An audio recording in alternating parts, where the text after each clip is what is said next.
भाई साहब थक गए परेशान हो गए। आज 12-13 सेशन हो गए, बाजार साला बिल्कुल ही ठंडा पड़ा हुआ है, मज़ा ही नहीं आ रहा। कितने सेशन हो गए अब तो, मतलब ये निफ्टी बैंक के और निफ्टी 50 के भी हो गए 6-7-8 सेशन। और वो एक बीच में इसने लाइफ टाइम हाई बनाया था, जब मैंने डांस डाला तो उसके बाद गिर गया। अब मैं निफ्टी को प्यार से यही कहना चाहता हूँ, आ चल के तुझे मैं लेके चलूं मेरे निफ्टी ऐसी जगह पे, जहाँ 25 तो क्या 26 भी कटे, जहाँ प्रॉफिट ही प्रॉफिट बने। चल मेरे निफ्टी चल भाग ले तू, अब 26 के भी तू परे, भैया उठ भी तू जा, भैया दौड़ भी ले, अब यार तू भाग भी ले। तो भैया इतना कह दिया निफ्टी मेरे बाप, भाग यार 26 काट, एक बारी दिला दे ऐसा मुनाफा कि भाई साहब बल्ले बल्ले हो जाए, मौजा आ जाए, हम भी यार मोटा प्रॉफिट बुक कर लें। एक्चुअली प्रॉफिट तो बुक हो ही गया, मैंने आपको बताया था, टैक्स के चक्कर में शेयर बेचने पड़े। अब ये बाजार भागेगा तो एफएनओ पोजीशन में प्रॉफिट आ जाएगा, तो कैश सेगमेंट में कमा लिया, एफएनओ में मोटा प्रॉफिट आ जाए तो बस फिर मस्ती भी हो, फिर मौजा भी हो, फिर डांस भी होगा भैया। तो भैया अब यही कह सकता हूँ। बाकी आपको क्या लग रहा है यार, ये इस साल 2024 में, अब मैं सुन रहा था टीवी पे एक बंदा कहता है 27,000 भी काटेगा, मतलब नाम मैं बोलता नहीं, अब किसी का लिखता ही नहीं हूँ, और 27 भी कह रहा था। तो हालांकि कोई बड़ी बात नहीं है, बाजार में करंट आ जाए तो काट सकता है। आपको क्या लग रहा है 25, 26 से 27 क्या काटेगा आप ढंग से? नीचे कमेंट में लिख दीजिए डार्लिंग, मैं सारे कमेंट पढ़ता हूँ।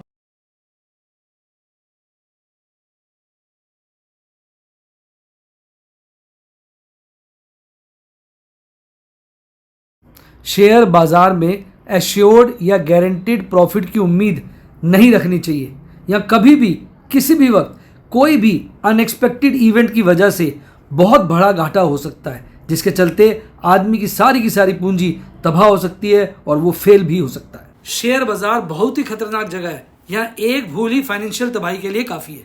मैं केवल एजुकेशनल वीडियोस ही बनाता हूँ, मैं कोई बाय सेल रिकमेंडेशन नहीं देता हूँ। चर्चा किए गए स्टॉक उदाहरण के लिए हैं और खरीदने या बेचने की कोई रिकमेंडेशन नहीं है। मेरा यह मानना है कि शेयर बाजार में निवेश किसी के कहने पर नहीं करना चाहिए, बल्कि अपने रिस्क एपेटाइट और जानकारी के हिसाब से करना चाहिए। सदा याद रखें, जिसने ली टिप उसकी हुई डिप। शेयर बाजार में निवेश जोखिमों के अधीन है। निवेश करने से पहले सभी संबंधित दस्तावेजों को ध्यान से पढ़ें। हाय गाइस, आपका स्वागत है आपके अपने show MKJ talks for investment in Hindi में। राखी के शुभ। भाई मैडम कह रही पहले बच्चों को राखी की शुभकामनाएं दे दो। तो भाई आप सभी को राखी की, रक्षाबंधन की ढेर सारी शुभकामनाएं। आपका और आपके सिबलिंग का प्यार सदा सदा बना रहे। अब बच्चे कहीं पूछ रहे हैं भाई सिर्फ फ्राइडे को वीडियो नहीं बनाई। एक्चुअली फ्राइडे को ना एक ब्रोकरेज फर्म के साथ मीटिंग सी थी, उसमें मैं गया था, और आपके लिए गुड न्यूज़ भी है। आज कल अकाउंट ओपनिंग पे जो चार्जेस हैं वो अच्छे खासे होते हैं, पर वो ज़ीरो हुए पड़े। अगर आप नए निवेशक हैं तो मैं आपकी इन्फॉर्मेशन एजुकेशनल नॉलेज के पॉइंट ऑफ व्यू से बता दूं कि शेयर मार्केट में अगर आपको निवेश करना हो, ट्रेड करना हो, कुछ भी कार्य करना हो, तो आपके पास एक डीमैट और ट्रेडिंग अकाउंट होना चाहिए। डीमैट अकाउंट में आपके शेयर्स रखे जाते हैं और ट्रेडिंग अकाउंट के माध्यम से आप ट्रेडिंग करते हैं। और आपका ये जो ट्रेडिंग अकाउंट होता है ये डीमैट अकाउंट और बैंक अकाउंट से लिंक्ड होता है। तो जब आप शेयर खरीदते हैं तो बैंक अकाउंट से आप पैसे डाल देते हैं ट्रेडिंग अकाउंट में, फिर शेयर खरीदने पे ट्रेडिंग अकाउंट से पैसे चले जाते हैं, आपके डीमैट अकाउंट में शेयर आ जाते हैं। अब जब आप शेयर बेचते हैं तो डीमैट अकाउंट से शेयर चले जाते हैं, उसके पैसे ट्रेडिंग अकाउंट में आ जाते हैं, आप ट्रेडिंग अकाउंट से विड्रॉ करके अपने बैंक में डाल देते हैं। अगर आप अपने आप नहीं डालते तो कुछ समय बाद NSE के नियमों के अनुसार अगर आप पैसे नहीं निकालते हैं तो आपका ब्रोकर खुद ही आपके बैंक में ट्रांसफ़र कर देता है। तो अब इन सब के लिए आपको क्या चाहिए? ट्रेडिंग और एक डीमैट अकाउंट। उसको खुलवाने के लिए अकाउंट ओपनिंग चार्जेस होते हैं जो आजकल ज़ीरो चल रहे हैं। और अगर आपने अपना डीमैट अकाउंट खुलवाना है तो क्या करना है? मेरी टीम को कॉल करना है। किस पर? 70 11 323 077 70 11 323 077 पे मेरी टीम को कॉल करिए। लिंक डिस्क्रिप्शन बॉक्स में, उससे खोल सकते हैं। इसके साथ अगर मेरी टीम को आप कॉल करेंगे और डीमैट अकाउंट खुलवाएंगे तो आपकी पूरी हेल्प करेंगे। KYC में आपको कैसे प्लेटफॉर्म को ऑपरेट करते हैं, कोई भी समस्या हो, मेरी टीम आपकी मदद के लिए ऑलवेज़ आपके साथ है। तो ये थी सारी बात। आइए अब बात करते हैं अपने शेयर बाज़ार की। तो शेयर बाज़ार में आज तो राखी के उपलक्ष्य मैंने देखा कुछ खास ट्रेडिंग नहीं हुई। मैंने भी ऑर्डर डाल के रख दिए थे, वो खास हुए नहीं। बच्चों को बड़ा रहता है, सर आप सदा प्रॉफिट करते हो, ऐसा कैसे होता है? भाई मैं लॉस करता हूँ, मैं कब कहता हूँ लॉस नहीं करता हूँ। पीछे तो बहुत लॉस था मेरे अकाउंट में, 40 पैसे का मेरे अकाउंट में था। मैडम भी दुखी थी, उनके 12 पैसे का लॉस था। आज मैडम का अकाउंट तो मेरे ख्याल प्रॉफिट में आ गया, मेरे अकाउंट का लॉस 3 पैसे का रह गया। और मैंने आज कुछ सौदे स्क्वायर ऑफ किए, जिसके चलते आज बड़े दिनों बाद फिर से 2.5 पैसे से ऊपर का नुकसान हुआ, जिसकी चर्चा मैं आगे करूँगा। तो अब बात करते हैं बाज़ार की। आज बाज़ार जो है ना, बस एक रेंज बाउंड रहा, कुछ काम लंबा चौड़ा उसने किया ही नहीं। अब देखो, सबसे पहले तो बाज़ार में एक्सट्रीम फियर ने एक बड़ा बेस बना लिया था 16 पॉइंट का, जब बाज़ार काफ़ी ओवरसोल्ड हो गया था। अब धीरे धीरे बाज़ार में देखिए एक्सट्रीम फियर जो है कम होता जा रहा है, मार्केट मूड बढ़ रहा है। 30 के पार जाती है एक्सट्रीम फियर बन जाएगा, यानी ये एक इंडिकेशन है कि बाज़ार बेटर हो रहा है। जैसे यहाँ पे देखेंगे एक्सट्रीम ग्रीड आ गया था, फिर ये गिरता गया गिरता गया गिरता गया गिरता गया गिरता गया, अब उसी के रिवर्स हो रहा है। यह एक्सट्रीम फियर बहुत नीचे चला गया था, वो बढ़ रहा है। तो उम्मीद है ये बढ़ता रहेगा और एक नए हम लेवल पर पहुँचेंगे। अगर मैं बात करूँ अंतर्राष्ट्रीय इंडिकेटर्स की, तो पोजीशन काफ़ी बेटर होती जा रही है। गला थोड़ा ख़राब है, आइसक्रीम खा ली ना। तो यूएस डॉलर इंडेक्स काफ़ी कम हो गया। हालांकि ये वैसे अच्छी बात होती है, लेकिन आजकल जो मूड माहौल चल रहा है उसमें अगर डॉलर कमज़ोर होता है तो लोगों को अच्छा नहीं लगता। क्रूड भी थोड़ा कमज़ोर हुआ, अच्छी बात है। रुपया थोड़ा स्ट्रांग हुआ, अच्छी बात है। और आपका जो क्या यार, कोई नहीं सर, बाद में देखिए। कोई नहीं सर। जो 10 ईयर ट्रेजरी यील्ड है वो लगातार गिरती जा रही है और अब गिरकर 3.875 पर आ गई है। अच्छी बात है, मतलब हल्की वैसे तो इन दिनों बड़ी है देखा जाए, पर ओवरऑल वो 4 के काफ़ी डिसिसिवली नीचे है, जिसके चलते ये अच्छी बात है। तो मैडम ना गोली दे रही है खांसी ना हो ताकि, तो ये अच्छी बात है। अब आज एफआईज तो अपना यार गंदा बिहेवियर ख़त्म ही नहीं कर रहे। एफआईज अपना गंदा बिहेवियर जो है ख़त्म ही नहीं कर रहे। वो लगातार बिकवाली के मूड में, यहाँ देखिए लगभग 2700 करोड़ की बिकवाली करी कैश सेगमेंट में। इंडेक्स फ्यूचर में 304 करोड़ के आसपास की, 213 करोड़ की उन्होंने 214 करोड़ की जो है स्टॉक फ्यूचर में बिकवाली करी। कुल मिला के 3200 करोड़ का माल बेच दिया। ये तो डीआईज ने थोड़ी खरीदारी करी, हालांकि उन्होंने भी बहुत खरीदारी नहीं करी। हो सकता है, मुझे लगता है राखी के चलते ना मूड माहौल थोड़ा ठंडा था, जैसे कहते हैं ना शांत बैठे थे, देख लांगे यार आज छड्डो। तो कुल मिला के आज बिकवाली आई, तो आज ज़्यादा ना मज़ेदारी मूवमेंट नहीं थी, तो इसलिए आज ज़्यादा कुछ कह नहीं सकते हैं। अब एफआईज की अगर आप लॉन्ग देखेंगे 50 के नीचे आई हुई है इंडेक्स के अंदर, और स्टॉक्स में जो है 57 के लपेटे में। मैं लो तो नहीं कहूँगा, पर रीज़नेबल है, यानी काफ़ी गुंजाइश है ऊपर जाने के लिए। अब अगर आप बात करेंगे तो एकमात्र एक ऐसा इंडेक्स था, वो निफ्टी बैंक था, जो गिरकर बंद हुआ, बाकी सब हरे में बंद हुए थे। पोर्टफोलियो में भी आज अच्छा खासा बढ़त थी। और स्मॉल कैप तो इंडेक्स ऐसे भाग रहा था जैसे रॉकेट हुआ पड़ा था। बड़ा है, 0.5% तो नहीं कहूँगा, पर 0.41% मेरा पोर्टफोलियो बड़ा है। ऑब्वियसली मैडम का भी बड़ा होगा। देखो बाकी मैडम अपने हिसाब से काम करती हैं, थोड़ा सा मैं अपने हिसाब से करता हूँ। कई बार मैं तो जरा रिस्क ज़्यादा वाले ट्रेडिंग करता हूँ, मैडम कहती है मेरे उल्टे सीधे काम मत किया करो, मैं अपने हिसाब से करूँगी सॉफ्ट। तो भाई ठीक है, अच्छी बात है, वो रिस्क कम लेती है। मैं सदा कहता हूँ अपने रिस्क कैपिटल के हिसाब से ट्रेड करना चाहिए। तो स्मॉल कैप जो है ना आज भागा है, तो इसलिए क्या होता है, जब पोर्टफोलियो भागता है तो मेरे में ज़्यादा जंप आती है, क्योंकि मैंने रिस्की ट्रेड की और इन्वेस्टमेंट भी की हुई है। मैडम में रीजनेबल अप एंड डाउन आते हैं, क्योंकि वो सेव करती है। तो ये एक समझने की चीज़ है। इसी तरह स्मॉल कैप 100 भी बहुत भागा, मिड कैप ठीक थे, लार्ज कैप ठीक थे, जिसके चलते निफ्टी 50 तो सबसे कम हल्का सा बढ़कर ही बंद हुआ। इंडिया विक्स में और गिरावट है, लगभग 0.5% से ज़्यादा की। तो ये सब मजबूती के संकेत दे रहे हैं कि बाजार जो है ठीक ठाक से एक पॉजिटिव डायरेक्शन में चल रहा है।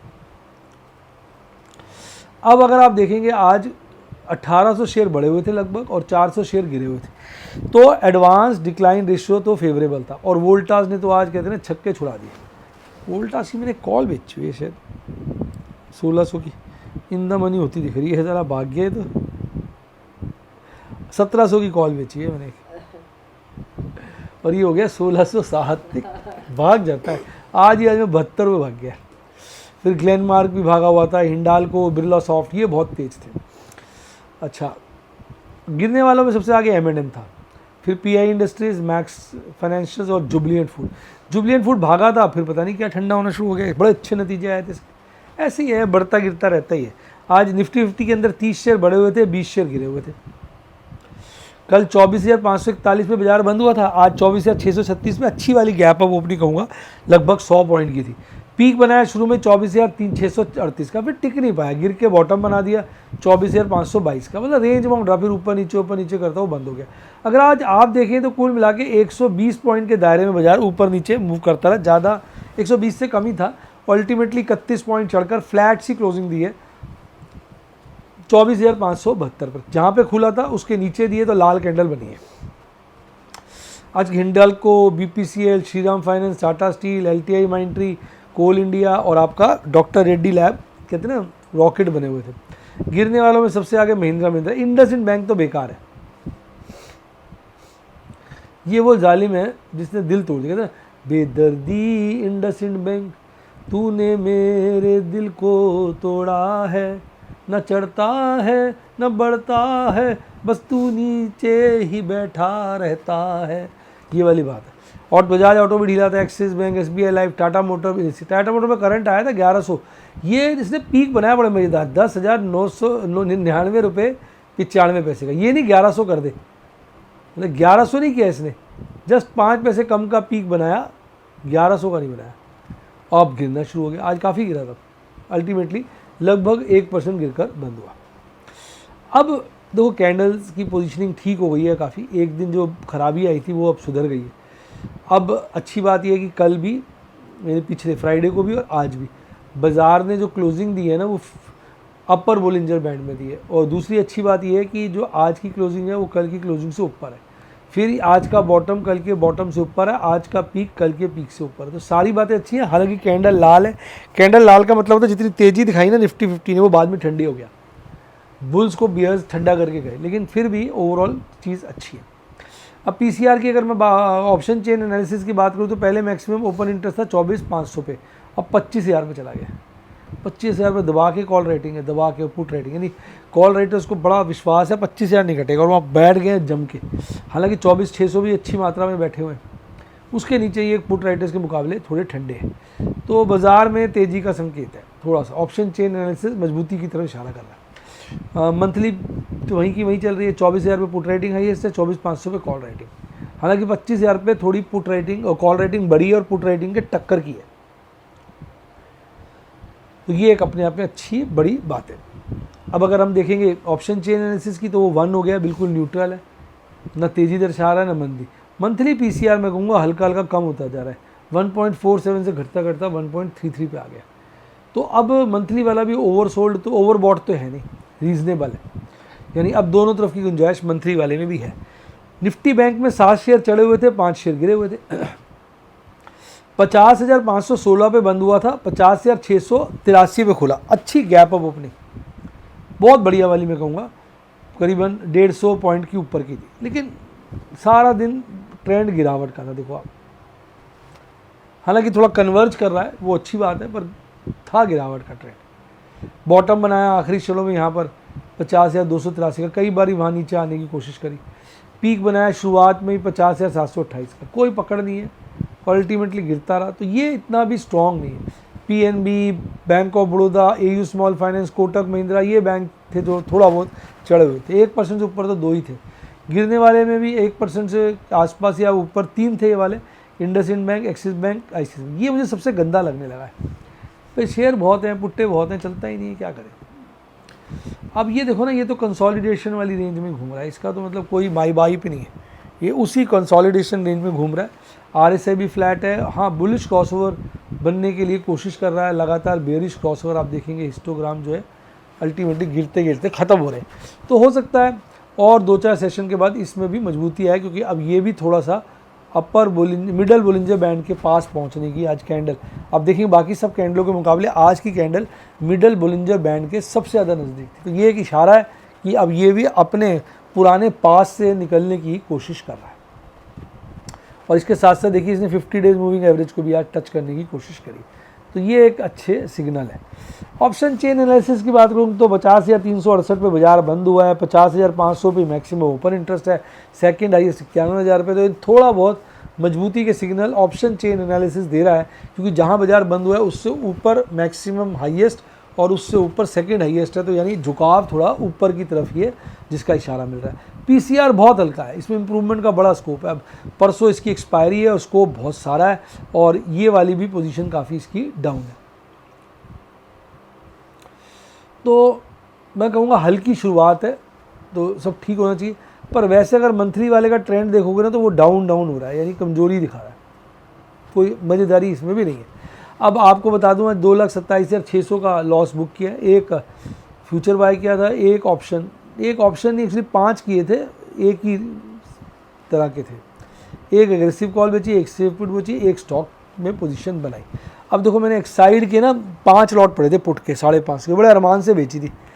तो एक ये मैंने लॉट स्क्वायर ऑफ किया, उसके बाद मैंने ये चारों भी आज स्क्वायर ऑफ कर दी और इसी रेट पे किए धीरे धीरे। मेरे को लग रहा था ज़्यादा पैसे पे हो जाए, मतलब और कम पे हो जाए, तो बारी बारी से इसी रेट पे की और कुल मिला के इतना ही मेरे को इसमें लॉस हुआ है। ठीक है, प्रभु का आशीर्वाद, प्रभु की कृपा से कुछ अच्छा ही होगा। मैंने इसमें ऑल्टरनेटिव स्ट्रैटेजी बनाई है, ऐसा नहीं है कि इसको लॉस कवर करके बैठ गया, कुछ रोल ओवर किए हैं, कुछ करे हैं मतलब काम, तो उसका मुझे लगता है फ्यूचर में मुझे बेनिफिट जल्द ही मिल जाएगा। तो भैया यही है, देखो मैं तो आपको बताते ही हूँ कि शेयर बाजार है, इसमें घाटा और मुनाफा दोनों लगे रहते हैं। कोई आदमी कहता है ना इसमें सदा प्रॉफिट होगा, मैं कहूँगा वो झूठ बोल रहा है, गलत कह रहा है, अविश्वास है ये। इसमें घाटा नुकसान ऐसे भाई बहन हैं जो साथ साथ बैठे हुए हैं, कोई भी आपके पाले में आ सकता है। सुख दुख की तरह ये ऑल्टरनेटिवली आते रहते हैं। जो लोग ढंग से ट्रेडिंग करते हैं, रिस्क मैनेजमेंट करते हैं, कैश मैनेजमेंट करते हैं, उनके हिस्से में सुख ज़्यादा आता है, दुख कम आता है। जो ध्यान नहीं देते फिर उनको दुख ज़्यादा झेलना पड़ता है। तो अगर आप सीखना चाहें, मैं कोई बाय सेल रिकमेंडेशन नहीं देता हूँ, कोई पूछ भी लेता है तो कहता हूँ अपने रिस्क एपेटाइट के हिसाब से करो, मैं नहीं इस बारे में कुछ बोलूँगा।